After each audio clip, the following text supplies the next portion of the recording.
Hello, everybody, and welcome to the live broadcast of the 100th episode of the Out of the Trenches podcast. I'm so excited today to have four special guests on, previous guests of the podcast, and I'm going to go ahead and do a quick introduction of each of the guests, and then we'll go into some questions and topics that we're going to discuss. So first of all, I have Lindsay Deacon, and Lindsay, I recorded my episode with her last fall. So it's been a while since her episode was out. I think it was in the 30s. So she's a co-author of the EduCoach Survival Guide, which was published last year. And she's also been a coach and visible learning consultant with Corwin Press. She lives in Portland and works at Portland Public Schools in Oregon. And I had the pleasure of meeting Lindsay about 3 weeks ago when I was vacationing in Portland. So that was nice. Thank you for having me.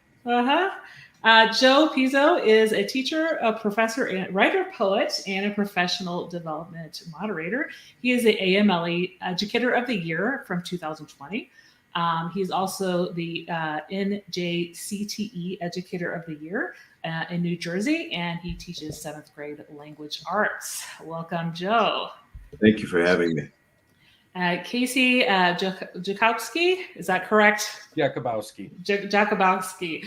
He's an educational researcher in rural schools and former social studies teacher, and is very interested in leadership and improvement. He's the author of Thinking About Teaching and A Cog in the Machine. Welcome, Casey. Thank you so much for having me. It's an honor. And Alex Valencic is a professional learning coordinator. He also has spent time as a drug prevention specialist in his free time. He's a leadership trainer in his school district, and he is really into books. On the podcast, we talk all about the large library he has in his house. He works in Freeport School District in Northwest Illinois. Welcome on, Alex. Thank you for having me back, Dana. Well, I'm so excited to talk to you guys a little bit about just some of the things that are just the trends right now as we go back into the school here in the Denver area. The district I'm in, we're starting tomorrow. And there's some schools that start in a week and some schools that start in 2 weeks. And I know, Joe, you guys don't start until after Labor Day, correct? I actually start the 23rd. Okay, so pretty soon. Yeah. And then, Alex, are you guys starting pretty soon? I know you just ended your summer session, right? Yep. Our teachers are officially back to work on the 20th, and then they've got the 2-day institutes, and students are back on the 24th. And Lindsay, when do you all start in Portland? Yeah, the teachers start in a couple weeks, but the students will start a week after that. So, we're going to talk a little bit about just how last year's learnings kind of are influencing your role this coming year. So my first question is about wins from last school year, because a lot of what we focused on were, the hardships, right? We want to kind of think about the wins and what you're looking forward to in your job as we approach the start of this coming school year. Okay, I'll hop in. Because I think I've heard the same thing from a lot of folks, but really just the opportunity to be back in person in some form. I mean, we're expecting to be full in person, but the one chance that I had to do some PD in the summer in person was just, it felt so refreshing and everybody was so excited and the energy was there. So I think, really thinking about, we learned how to be really flexible and do things virtually and pivot in a lot of ways. But I personally am just looking forward to seeing humans in person. And Lindsay, were you all remote a large part of the year, or did you have a significant amount of the student population out of the building? Yeah, so we were virtual most of the year, and then we went back to hybrid for like the last, it was like 7 weeks of school. But even there were a lot of staff members who still were virtual the entire school year. So we haven't had any full staff in person. Yeah, so that's going to be, a large change for you all, that, kind of seeing everybody. And, were there anything that you learned in your role last year that you want to carry into this year that maybe you don't want to do away with, that was kind of pandemic teaching? Well, I think we all became really more flexible, right? I think that's like a huge piece of it. And Casey, you had your hand up. Oh yeah, echo something Lindsay said, but I also want to expand it too. I think our professional development has really grown Mhm. through the idea of webcasts, podcasts, Twitter. I have met so many amazing people because I was forced to go virtually. But the Mhm. other area was that I didn't have to travel to conferences. Mhm. So the really neat thing was being able to attend international and national level conferences that I could never have afforded to. But because the pandemic forced everybody online, I was able to experience just the other day meeting with people from Scotland and Australia, and it was so neat to hear what they were doing. So I really do hope going forward, we're going to be able to not only see each other in person, but we're also going to be able to experience this role that we do virtually. I don't think that's going to go away. And speaking about conferences, that's kind of how I found out about Joe's work, because I attended the AMLE conference. And then, they just heard that they were going to go in person. Now they're doing virtual. So that's and hopefully going to be a little bit more affordable as well, since they're going to do virtual again this year. But that, like, I echo you, Casey, and just you get a lot of this information and you can access those sessions, for a month or however long the organization lets you. And then you're able to go back and, use that information. And sometimes if you go to an in-person conference, you are not able to, see all the sessions, and you kind of have to pick and choose. So Joe and Alex, is there anything from that question, like some of the wins from last year that you're looking forward to using in your work? Yeah, I think we have a lot of wins, and I echo what everyone said so far. We've had opportunities that we might not have had before. One thing that I find upsetting is listening to people tell us that there are learning gaps, that we have lost so much. Well, there may have been differences of opportunities, but I think we've gained a lot as well. We've learned how to be adaptable. We've learned what to do under trying circumstances. This is not anything that gets tested on a standardized test. My friend and colleague, Ken Pasek, and I talk a lot about what we call power skills, and they used to be called the soft skills. None of that is ever tested, but business that said 20, 30 years ago that we weren't turning out the right kinds of students, and we need different students, and so we have to race to the top, and we have to do this and that, and we have to make sure that they have the skills. Now we're saying, I'd really like workers who show up on time.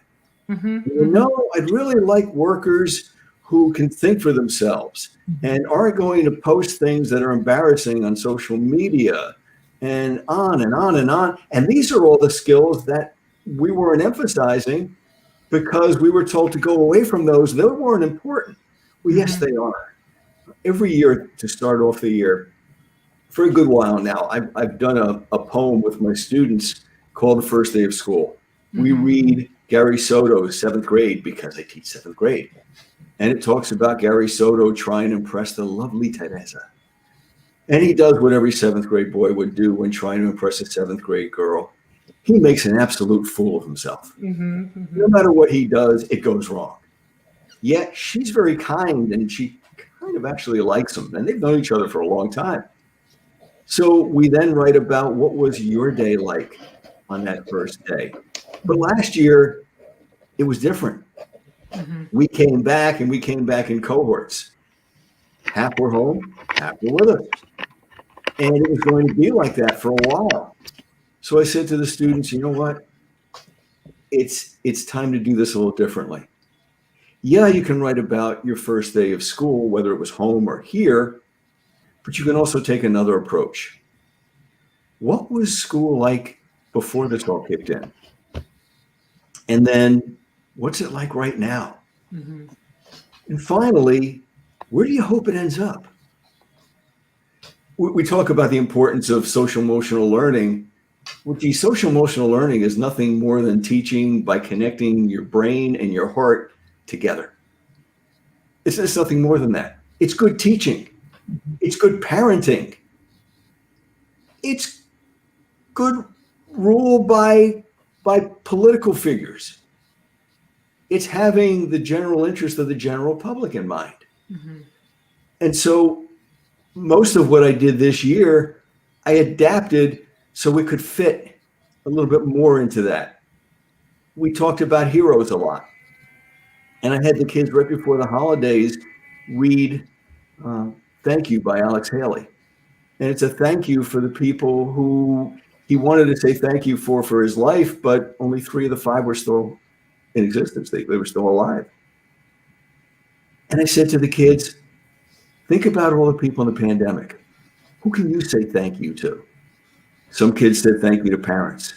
Some said thank you to the folks at the doctor's or the dentist's office. Some said thank you to the essential workers who were picking up the garbage. And that's where we've come. That's the direction that we've been taken. And thankfully, all of the teachers I know, and I'm sure everybody sitting here on the panel with me, realizes that true learning doesn't come with a formula. It doesn't come with a rubric and a checklist, because every kid's different. Every kid has a learning preference, not necessarily style, but preference. And so we need to try to meet as many of those learners however we can, wherever we can, whenever we can. Mm-hmm. Yeah, and I think that's a great point that you give, Joe, and the fact that like a lot of teachers didn't recognize those learning styles necessarily in their classroom, and then the pandemic kind of forced everybody to see what were the best ways that students learn and what were some of the best ways of presenting some of these activities, like you said, and then also teaching kids more about empathy. Is there anybody else who'd like to add anything on that question?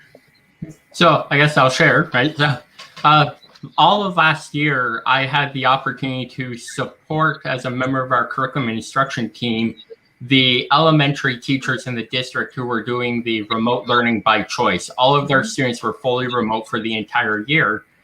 And the students were remote learning by choice. The teachers were not necessarily. For them, it was more that their building principals pretty much said, I need someone who's going to teach these students remotely, and I need you to be the one who did that. So every week for the first semester, I met with them on Wednesday morning before they started their classes. And the second semester, we met every other week. And as on the very last day we met at the end of the year, I actually asked them this question about what are wins from the year and what do you want to take with you going into the next year? Because I wanted to make sure that all the things they learned doing this remote instruction didn't just get thrown aside if we were fully in person again. And in Illinois, the State Board of Education has declared that all schools should be fully in person for every single student. Mm-hmm. The only exceptions are for those who have a medical need to be remote. So what I think the biggest win was teachers reflecting on realizing kind of what Joe was saying about what matters most in what we're teaching. That mm-hmm. Ray Hewart, who, she's a friend of mine, and I know Dana, I think you know Ray too. Like mm-hmm. she's really fond of saying fluff ain't enough. Mm-hmm. And I've adopted that phrase for myself too, that fluff is fun. Fluff mm-hmm. can really add a lot of engagement, but it can't be just fluff. And a lot of these teachers who were doing the remote instruction, they realized that they had to cut out a lot of excess from mm-hmm. what they would normally do, because they realized that they only had a little bit of time with their students. And they had to really maximize that time they had with them to make sure the activities they were doing were engaging, but also that they were meaningful. Mm-hmm. So that to me is the biggest win that I'm looking forward going forward into this year, is helping teachers continue to build on saying what really matters most. What do we need to do? And what are the things that it's okay to let go of? Because it may be that it's no longer a part of your grade level standards or your content area standards, because there have been so many changes in the last few years. Mm-hmm. And so there's things that moved to different grade levels, and teachers were still teaching it because it's in the textbook that they have, that the district purchased as a curriculum resource material. And also teachers recognizing that that textbook is a resource to give a common foundation, but the foundation is not the ceiling. And I would share this all the time.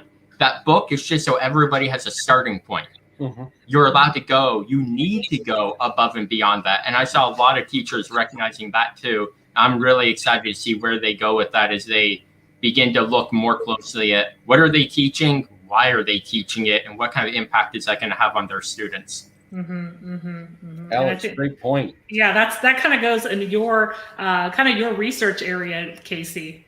I know when we're talking about that curriculum and the curriculum that we've been feeding the kids for years and years, right? Yeah. We don't want to I be wanted force feeding them. Yeah. You're right. I'm sorry, Dana. I just wanted to really give kudos to Alex for something he said, and that's the idea. And Joe mentioned this as well, and Lindsay did too. And that's we've got to go back to the art of teaching. It's so much about the teachable moments, right? And Alex, you're so right about the resources we have are the floor, they're not the ceiling. The standards should be the tripping hazard, not the head bashing hazard. And I think that one of the wins that I saw from the pandemic were a lot of teachers throwing stuff out because they're like, this isn't good stuff. And, you know, I believe very emphatically that especially with the way we need to create engaged citizen students who are well aware of not only empathy, but what's going on with different people's narratives, what we can really do is we can revolutionize how our students are prepared for the next century this year. And that's something that gives me such hope because I really want to see amazing work being done in our classrooms that isn't hard work, it's smart work. Casey, what you say rings really true. And I think that one of the things that the successful teachers, and most of the teachers I know are successful teachers, the successful teachers do is that when we create a lesson, we take a moment and we return back to whatever level it is we're teaching, and we sit in that desk and we put our mindset into that lesson. And we say, okay, I'm listening to this for the first time. As my 5, 7, 12, 15-year-old self, what's my reaction? What do I think is coming here? Do I understand these directions? Can I erase that background that I have and think of it in terms of, okay, I don't know about this language structure. So would that be enough to get me there? And what you're saying and what we're all saying, I think, rings true, that it's not just clarity and motivation, but it's purpose and its utility, and it's a little spark too. Without the spark, there's no learning. You can have a raging fire, but it all started with a spark. Without that spark, there's no fire. Yeah. So I think a summary of that answer would just be we're using more to spark that interest in our students this year, correct? Correct. Yeah. So let's go on to the second question. The topic I was going to have us discuss is something you've learned to use in your role during the pandemic that you will continue to use as we enter this quote unquote post-pandemic phase. So maybe a tech tool, maybe just like about communicating better with parents, just something that maybe you've done more in the past year and a half that you didn't do prior. I think a lot of teachers struggled with moving from the classroom where technology was bells and whistles and gadgets to actually seeing what transformational power it can have because we were forced to. I know for my own personal experience, I used Flipgrid for the first time, and oh my goodness, I have to tell you, I am just astounded by the fact that I now feel a little bit less worried about doing recordings, and I'm trying to do those a little more to get some of the messages I have out. But one of the other areas that I think we're really struggling with, and I'm seeing this on groups that I'm part of on Facebook, is that we need to think very clearly about how our data and our standards and our curriculum and our students come to us and utilize those pieces together. There's a lot of people asking questions. I'm brand new. I don't know how to do the first week. And for a lot of us who are veterans, I don't know about you, but I would get butterflies for a week and a half leading up to the first week. And I always thought, oh Lord, and I'm glad that like Lindsay and Alex are two coaches, because I think we've learned to ask for help. Mhm. And that is so good. But what we need to do is we also need to remember that we have to show what Joe mentioned, which is the ability to have done a little bit of research and come to the table and say, I have these thoughts on A, B, C, but I'm still really nervous. Can you help me? As opposed to just saying, I have a blank slate. I have no idea what I'm doing. Because it can be very overwhelming to be an educator. We are making thousands of decisions. But one of the decisions that we really have to do is not be afraid to ask for help. We just have to make sure that the question is such that we can get the help we actually need. Casey, I agree with you fully. Perception is reality. And I think that was a lesson, whether we know it or not, and I think we all do here. It was a strong reminder that sitting in front of a screen and presenting information without being able to fist pump a kid and say, yeah, way to go, nice job, or to high five somebody and say, yeah, you got it, or to look over and say, excuse me, but I didn't hear that. Could you try to say that a little louder? It all reformatted itself and it became a totally different experience. We also learned how exhausting it can be to sit in front of that technology. At the end of the day, kids' eyes are a lot younger than ours, but I think we've accelerated the aging process quite a bit with sticking them in front of a computer screen. I'm thankful that in my district, we kept PE and we would tell the kids, here are some activities to do. Now just go outside and do them. Leave your computer in the house. Maybe make a little chart when you come back of what you did and how much time it took and whatever, but break away from that. And that's part of that practical knowledge, I think, that we forget to emphasize, because, and I'll say this in hopes of spurring rather than upsetting anyone, I want the people who make the decisions on the direction that education goes, curriculum goes, funding goes, that learning is not a little checklist. It's not something that you put into a small box and pass around the table to examine. That it's different things in different places for different people. And we also have readiness. All of those people who were not so-called ready, if they were washed out of the system or if they were told they were failures, Michael Jordan wouldn't play baseball. I'm sorry, basketball. He played baseball afterwards. Played both. And you wouldn't have Abraham Lincoln being the president of the United States. Most of the people were late bloomers. I wasn't a healthy kid growing up, and I remember missing so many things growing up that now I look back at and I say, gee, I hope I never forget what that's like. And building that empathy is the skill that will bring us together rather than split us apart. And above and beyond any lessons in a classroom, yes, we need a foundation. Yes, we need to have certain skills, but we also need to have something that applies those skills in a humanistic manner, in a reasonable manner, in a manner that says, hey, nice job, rather than, okay, you're a 41, you're a 72, and you're a 93. No. Yeah. No, you all have talents and you all don't have talents. I'm not a fine arts drawer. I can't draw worth a darn. I can make you an apple and you'll say, really nice hippopotamus. Yeah, that's my drawing too. Yeah, that's not my talent. Yeah. So you don't want me there. But I have to be nice enough to be able to go to Alex and say, Alex, can you help me with? And if Alex can't, maybe I can go to Lindsay and say, Lindsay, could you help me with? And they might recommend me to Casey. But whatever it is, we've got to work together. And the colleges are realizing that, and the high schools are realizing that, and it's beginning to be a movement. And I want to be there when it happens.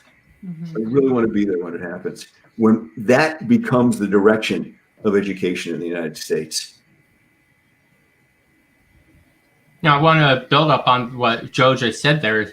I love how the conversation always seems like it just it keeps building on it. And thinking for me, in my role as a professional learning coordinator, before I was the curriculum coordinator for 21st Century Teaching and Learning, and I had frequently said in the 3 years I did that role that one of my goals was to make that specific job position no longer necessary in our district, that everyone in the district would be using those skills and teaching the things the students need to prepare them for learning in the 21st century.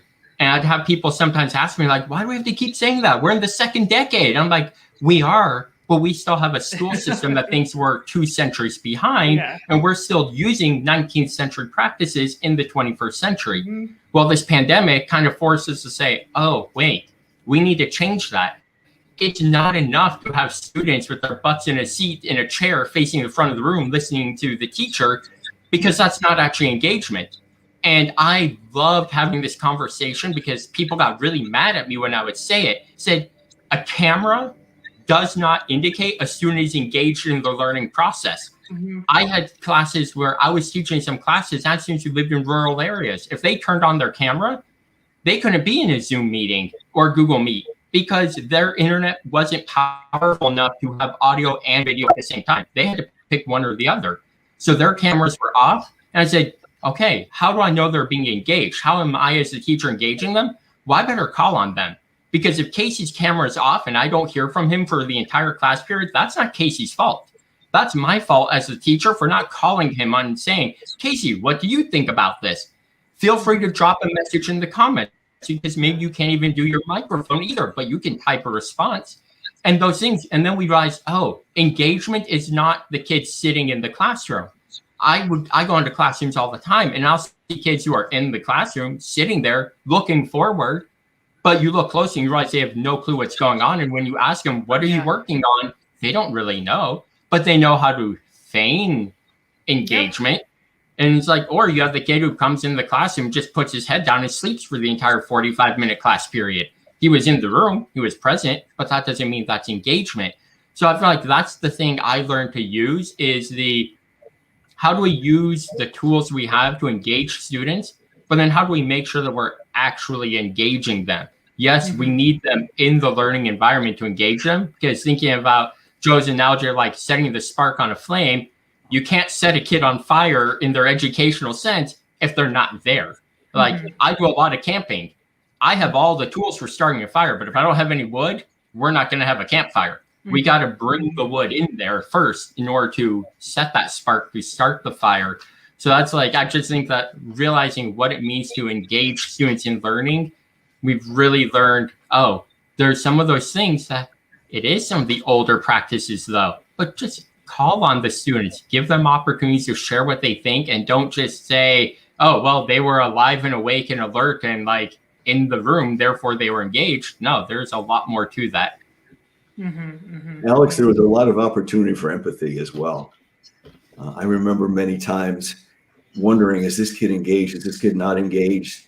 And then when calling on that particular individual, hearing the background noise or having the kid you know is not putting you on, but maybe was struggling a little bit, ask you one day, may I please leave for 5 minutes because I'm home taking care of my brother or my sister or my cousin. And I need to tend to their needs right now. We see a whole different side of what it's like to be in an active household. And we forget about the legal term attractive nuisance, those things that attract us to them and they're not maybe in our best interest. Well, the kid is surrounded by every game and toy they have, every electronic device they have, a phone, siblings, maybe friends, phones going off in the house, pets that have needs, some pets crawling right across them and perching on their shoulders during the lesson. And we're taken to a different place. And I think that sometimes some of the folks at home realize just what it is to be a teacher under the most challenging circumstances. People forget that we weren't sent out with a summer's notice, a year's notice, any notice whatsoever. We were told on Friday, you're going home for this weekend. So at the end of the day, take what you need. We should be back maybe a week or two. We don't know. And that was it for the year. Mm-hmm. We were out most of March, all of April, all of May, all of June. And it was just kind of deposited that, okay, let's make the best of it. Mm-hmm, mm-hmm. And I think that whenever someone says, oh, that teacher isn't, oh, that teacher didn't, oh, that teacher can't, the same process should be carried out that we carry out when we see a student struggling, not saying, oh, that teacher can't, oh, that student can't, oh, that teacher won't, oh, that student won't. But what's going on behind the scenes? Mm-hmm, mm-hmm. Something happening where they need some support. Is the kid walking down the hall coming to class now without any opportunity to socialize because there's no lunch table, mm-hmm. there's no meeting at the lockers, there are no lockers. All the things that were comfort zones have been taken away, and then a plastic screen is put in front. So if I'm slumping a little bit, I may not be able to see because it skews my view. So I have to sit there, if I'm in a classroom in a hybrid situation, very much ready to go, or I can't even see the board. And we're wearing masks, we're muffled, and worrying about how am I going to sound? What do I look like? Did I miss something? I can't ask the person next to me. There are all these challenges that really we all had to adapt to. Mm-hmm. And I applaud everybody involved in the educational process. Students, parents, teachers, administrators, everybody. Because we had to work together. Mm-hmm. There were no options. There were no choices. It was work together and let's make it through this the best way we can. And I think the only thing I'm waiting for now is to see the systemic change. Mm-hmm. Yeah. Where we carry through what we've learned into a systemic change. And as we know, that always takes a longer period of time.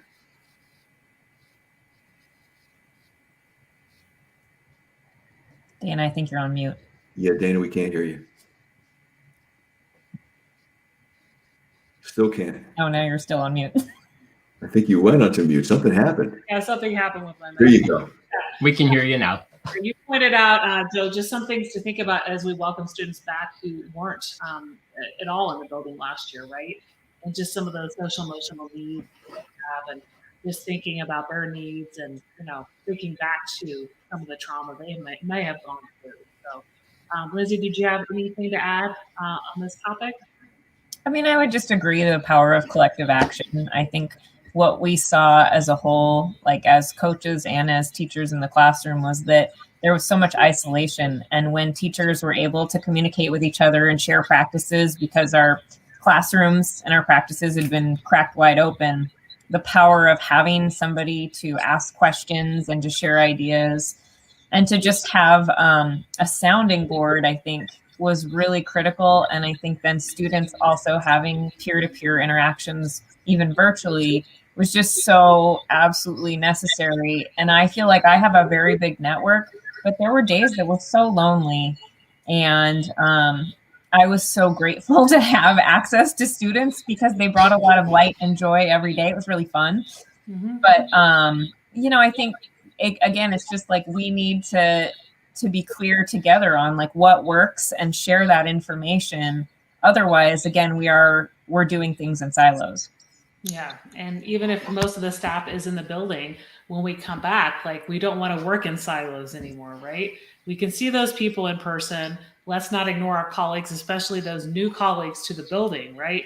Or the colleagues that, only taught remotely last year. I think just having the empathy of what other professionals may have gone through, because we think a lot about the students, but we don't always think about the colleague in the classroom next to us. So Yeah, I think that's so important. Remember also the word silo has two meanings, Mhm. that we can store in a silo, but we also put missiles in a silo. Yeah, you're right, Joe. Before we go another on top- to the next part, I'm just saying Lindsay shared the importance of the network and relying on other people. Mhm. I keep thinking about, it was one of my graduate course classes I took. It was over summer. It was a technology and education class that I realized it was such a missed opportunity for all of us. Remote learning was new for a lot of us, but it wasn't new for everyone. Yeah. Some of the colleagues in this class I took work in Alaska, where their schools are all remote because the students live 100, sometimes 200 miles away from everybody else. And I do not know of anybody who reached out to superintendents in Alaska and said, tell us what to do. And I would bring it up. I'm like, why are we not asking them? Or here in the lower 48, Ohio had a virtual academy. It was a statewide virtual academy. I don't think anybody ever asked them and said, hey, what are you doing that works that we can try to mirror? Instead, it's everybody was let's figure out how to do it. And we did figure out how to do it. But I feel like it's such a missed opportunity to go to people who are doing that remote learning already and saying, help us, because you have been doing it and we're trying to figure it out. And I think Doug Fisher, especially, he was one who he pulled all those resources and he churned out 30 books in a month. It was insane. Every week I get it, or every day it seemed like I was getting a new email, here's another one, here's another one. He tapped into that resource and people will be like, how is he writing this so quickly? I'm like, because he has this huge network of people, and he went to them and said, hey, you've been doing the work already. Tell us your ways so we can copy it.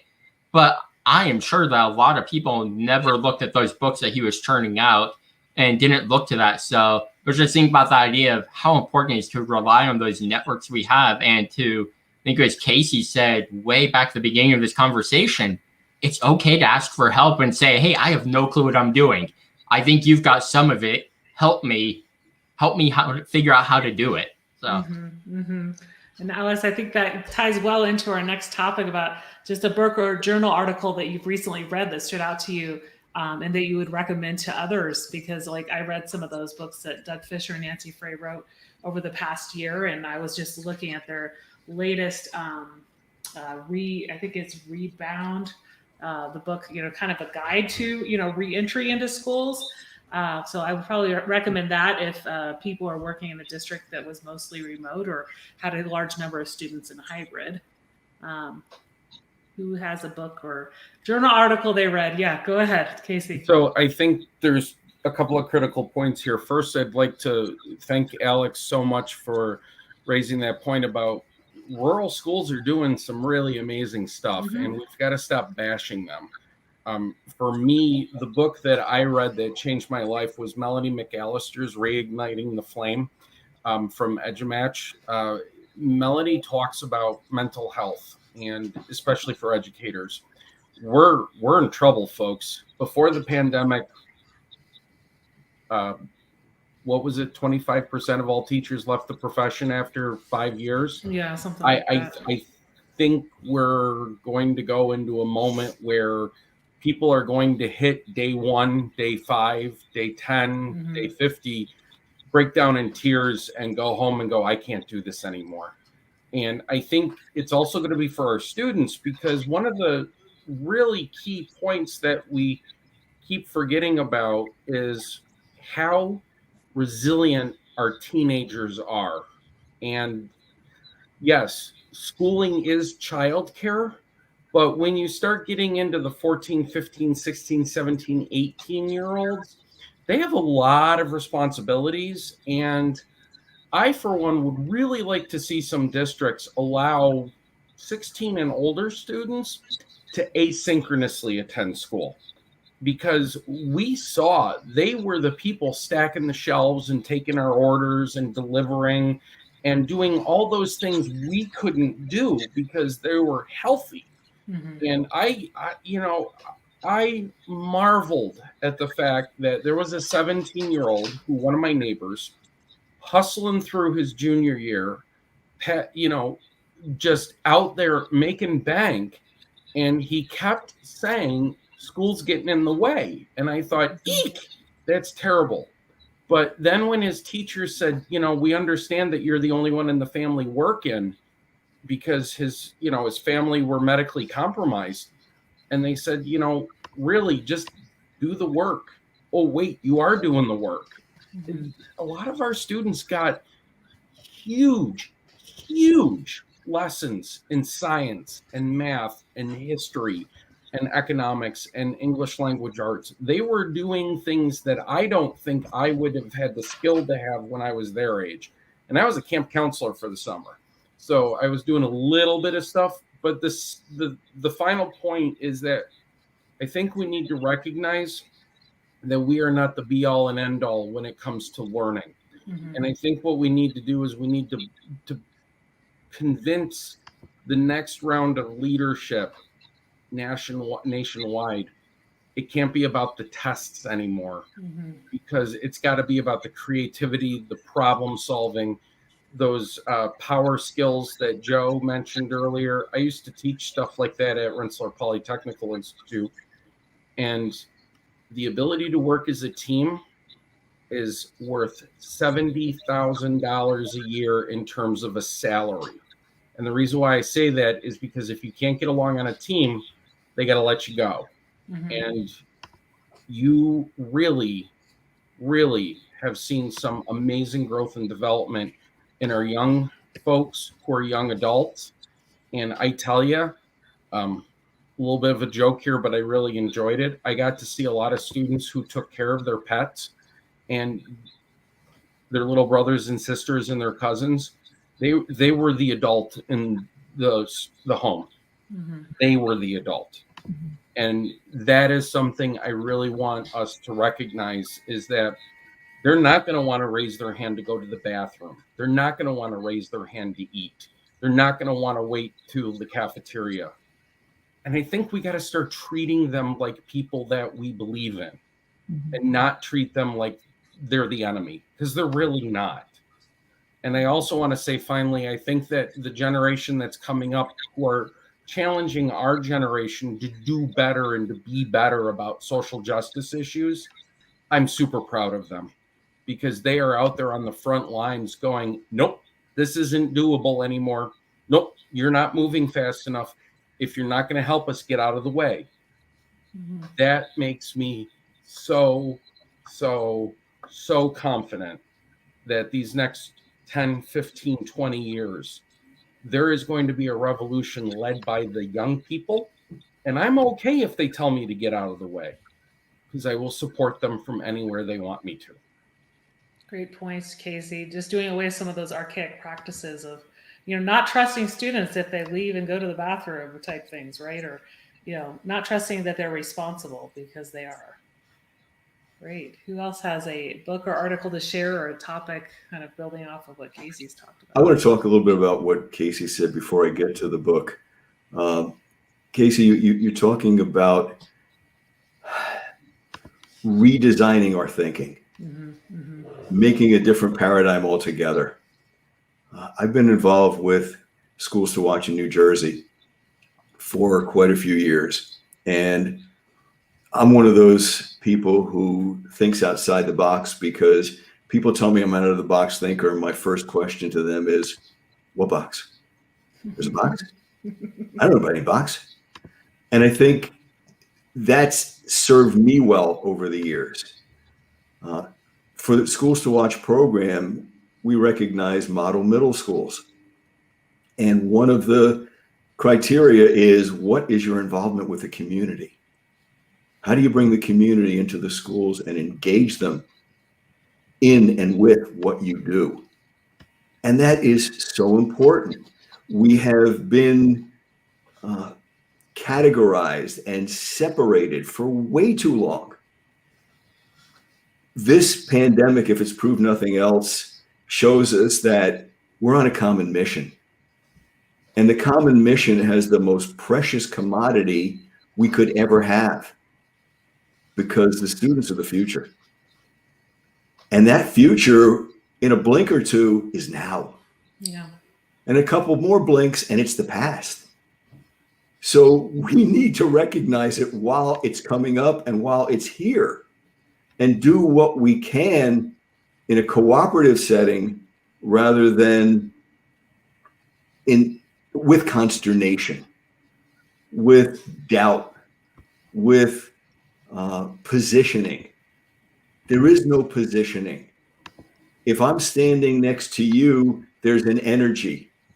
We're each doing the same job. Okay, it's still energy. Mm-hmm. We start working together, it's now synergy. And synergy is worth a whole lot more than energy. The book that I want to talk about is Dr. Debbie Silver's book, the second edition of Fall Down 7 Times, Get Up 8, because in the book, he rewrote and added to some of the chapters the information that we have about grit and resilience and mindset. She mentions Csikszentmihalyi and she mentions Vygotsky. The Vygotsky zone of proximal development, which comes from a lot of Csikszentmihalyi's work. And the idea that learning isn't simplistic. It's not formulaic, that it's elements. It's like poetry. You can have artificial intelligence write a poem, and it will follow a certain format, and it will have all of the elements that are needed, but it's going to be lacking soul. And there's no formula to put soul into a poem. Mm-hmm. There's no formula to add perspective and personal experience and intimacy and intensity and love and kindness and all those intangibles, all those abstracts that we know and we have, but somehow get neglected because we want things that are quantified. There's too much quality in the world. Okay, did you hear what you just said? Too much quality? Well, you know what I mean. No, I have no idea what you mean. Because what you're saying is a basic contradiction of what you believe. Mm-hmm. The quality that you want is to build a foundation with the quantity and then do something of quality with that quantity. There needs to be a movement forward. We are so much stronger, so far advanced together than we are separately. And once we start breaking up into our little groups, and once we start politicizing, and once we start looking for the answer rather than answers that fit the situation accordingly, and that we all have worth rather than the inverted pyramid that says either all of us are worthy, so no one has to worry and no one has to try, which is absurd, or the regular pyramid that says only those at the top are worth much. No, it's not pyramids that we should be dealing with. We're dealing with waves. We're dealing with coils. We're dealing with geometric figures that maybe we haven't even thought about yet. Life isn't mathematics. It's not arithmetic. Mm-hmm. The mathematics it is arithmetic and geometry and trigonometry and calculus and all those things in that language that help us give some meaning to our actions. That's where our keys lie. Mm-hmm. Mm-hmm. Mm-hmm. And I haven't read that edition of Debbie Silver's book, but I did have her on the podcast. And I know that she has a lot of great thoughts about kind of how those theories have changed kind of throughout the years and how we need to be looking at it differently, and everything you talked about now. Like we need to look at how we're teaching kids today as opposed to 20 years ago. How about you, Lindsay? What do you have to share? You know, I mean, being on Twitter, I feel like I'm like fire hose of information every day. Yeah. And I read a lot. I devour everything. But I think the book that I just kept coming back to and definitely intend to come back to as I start to plan the fall as well is Mindful by Design by Caitlin Krauss, because I think I just feel so lucky that I was introduced to like mindful practices in my own personal life, as well as then like into the professional and into the classroom before the pandemic.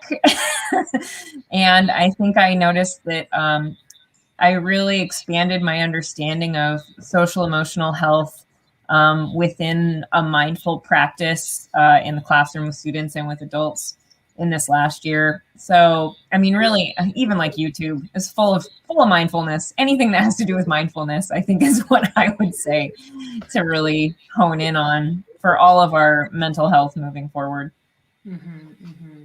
Yeah, I think that's so important. I mean, there's a ton of books out there on mindfulness for educators, mindfulness for leaders, just different tools that we need to hopefully incorporate into the buildings as well as part of the PD or, just department or grade level meetings this year. As we wrap up the broadcast, any last thoughts either any of you have just to kind of sign off with? Well, I think I still didn't tell you what I'm reading. Oh, so, yeah, sorry, Alex. So, and of course, Dana knows from the episode I did with her that I read a lot. But the book I'm going to share actually is one that I just started leafing through because part of my new role that I have, I am leading my district's new teacher induction and mentoring program, like leading that committee that's doing the work. And when we were talking about mentoring, one of the things we realized in the discussions is that everybody seems to have a little bit of a different view about what it means to be a mentor. And when we're talking about mentoring new teachers, we're like, we want to make sure all of our mentors are on the same page. And I found on my bookshelf a book that I actually don't know where I got it from, but it's Hal Portner's book, Mentoring New Teachers. And I just opened it up, and right off the bat in the introduction, he lists 4 things that a mentor is supposed to do: relating, assessing, coaching, and guiding. And I read that list and I said, oh my goodness, this is what's happening with this group of teachers I'm with.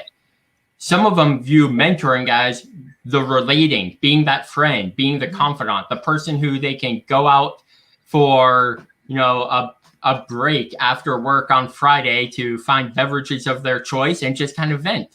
Others are all about preparing those new teachers for their formal evaluations, assessing their work that they're doing. Others view mentoring in that coaching role of just helping them improve their craft. And then others are like, as a mentor, it's my job to make sure you don't need a mentor anymore. Hal Portner says it's all of those things. That's what it means to be a mentor. So I started reading it and I handed it to one of the core leadership team I have with this mentoring group. I said, hey, can you look through this just leaf through it. You don't actually have to read the book. Just tell me, is this what we need to get in the hands of all of our mentors so they understand this role? Within a couple of hours, she emails me and says, hey, do you mind if I write in this book? Because there's a lot of good stuff in here. But also, you handed me the 2nd edition and there's a 3rd edition. I think we need to buy that one for everyone because this one's written in 2003 and talks about like the World Wide Web. Nobody calls it the World Wide Web. And I was like, okay, 1, yes, you can absolutely mark up that book all you want. 2, yes, we need to buy copies of this for everybody. So that's what I'm starting to get into, is just reading that and then realizing mentoring new teachers, those same skills are things that need to transfer to teachers working with their students, because teachers need to be doing those things too, building relationships, assessing their students, coaching them, guiding them. One of my favorite things to tell my 4th graders when I was in the classroom is that my role as a teacher was, I would say, my job is to help you learn how you learn so that you can learn without anyone telling you what to learn. And when you've learned what that means, I know I've done my job. And whereas these 10-year-olds are like, Mr. Luncic, we have no clue what you're talking about. I'm like, well, good. That means you still need to be in my classroom because you're still learning. That's what's really a lot on my mind, is mentoring new teachers, especially rising. We have new teachers who did their student teaching completely virtually, who have not yet set foot in a physical classroom as a professional. And they're coming in day 1. They all know what to do on day 2. Everyone goes through a college program and they know what to do on day 2, because then it's the curriculum, it's the instruction, it's the classroom management. Day 1, when everybody's brand new in that room the first moment, college doesn't prepare them for that. And when you missed out on that student teaching, you probably didn't get that opportunity either. So I'm definitely going to be digging really deep into mentoring over the next couple of months. Yeah, Alex, that's such a great point. book to point out. Go ahead, Casey. I was just going to say, Alex, that's a great point. You're absolutely right. It's not day one, it's day two that we're really preparing them for. We need to start preparing folks for day -5 all the way up to day one. I love how Portner's work, but the other area that I think is really critical about teacher mentoring is always knowing you always need a mentor, even if you are at the tail end of your career. Mhm. I love how you said you'll know that you've learned what you've learned before. And put that on Twitter. Put that on Twitter. We got to quote you, man. I'll put it out again. Well, yeah, thank you all for sharing those books, and hopefully listeners will get some great tips from those. Any last thoughts as we wrap up the broadcast today? Yeah, I'd like to Celebrate say that. you for 100 episodes. Thank you. Yes, ma'am. Congratulations. Dana, I'd like to add that I think we need, as a society, to look at teachers and educators in a far different way. We talk about losing teachers in those first 5 years, and those are future administrators as well. We all know that you can't be considered, even begun to be considered, a master teacher until at least year 8. So you've lost people who potentially could be those master teachers. We need to think in terms of working together, synergy rather than energy. And we need to get the phrase correct. For too long, we've said those that can do, those that can't teach. And that's not the way the phrase was originally spoken. There was a little known individual somewhere in Southern Europe, I think his name was Aristotle. And what he actually said is not those that can do, those that can't teach. He said those that can do, those that understand teach.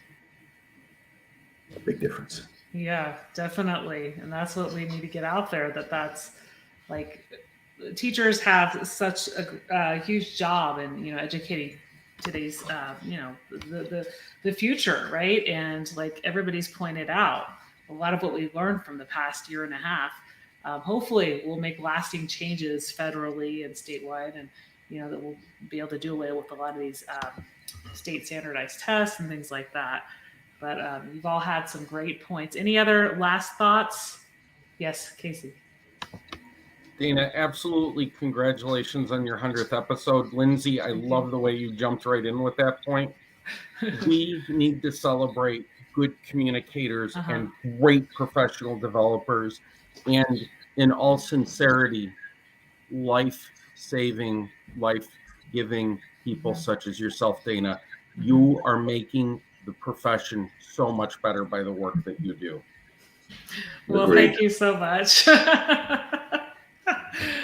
For me, I just love connecting with educators and hearing everybody's story, and just learning about everybody's, trench story of what they're doing, and how everybody contributes to their district and their area. So, and remember, your story is really interesting too, because I had the pleasure to chat with you, and you have some fascinating things to tell the folks. Yes. So I was on Joe's podcast, was it mid-June? And so I have that on my website if people would like to check that out. Or Joe's, can you mention the name of your podcast? It's on YouTube, correct? Yes, it's an author's journey. And I also do one called The Spot of Poetry. Well, thank you. Go ahead. I was just going to say, I want to echo the others to just thank you, Dana, for inviting us to be on here. I look forward to getting started with the Out of the Trenches podcast. I'm one of those ones who, when I listen to a podcast, I start on episode 1 and I work all the way through before I start adding new ones to my list. So it's in my queue to get to. But it'll be really fun because I'll get to my episode and be like, who is this person? Like, oh, wait, that was me. And then I'll get to this one and be like, really? I was on that too? So, but, and, I just want to, make sure that anyone who's listening, of course, make sure, like it's been said, connect, build that network. I'm on all the social media platforms. Alex T. Valencic, it's just one word. You don't even have to know how to spell it. I have checked, and as far as I can tell, I am the only Alex T. Valencic in the world. And if you misspell the name, it's still going to direct you to me, unless you change it a lot. Like there's a lot of Alejandro Valencias, but I'm the only Alex T. Valencic. So definitely let's connect. And I think that's just such an important thing. Like I'm wearing the T-shirts, like teach better, because we are better together, stronger together. We teach better when we're together. So thank you for bringing us all together for this. Thank you. And how about we go around, Lindsay, Joe, and Casey, if you all can share your social as well. Lindsay, start us off. Sorry. Okay, on Twitter, I believe I am the real Lindsay 2, as in number 2. Or the EduCoach Survival Guide. Casey? I am at KCJ_EDU. I'm also on various and other sundry places such as LinkedIn and Facebook, thinking about teaching EduMatch. And please do not try me on Instagram. I don't know how to do that. Okay, I don't feel so bad then. I'm not on Instagram either. I'm at Prof. J. Pizzo. I'm also on YouTube, on Facebook, and on LinkedIn. Well, thanks so much, guys. I'll include that information in the show notes. And so the YouTube version will be shared out later today, and then the audio version will be sharing that out as well. Here's to another 500 episodes.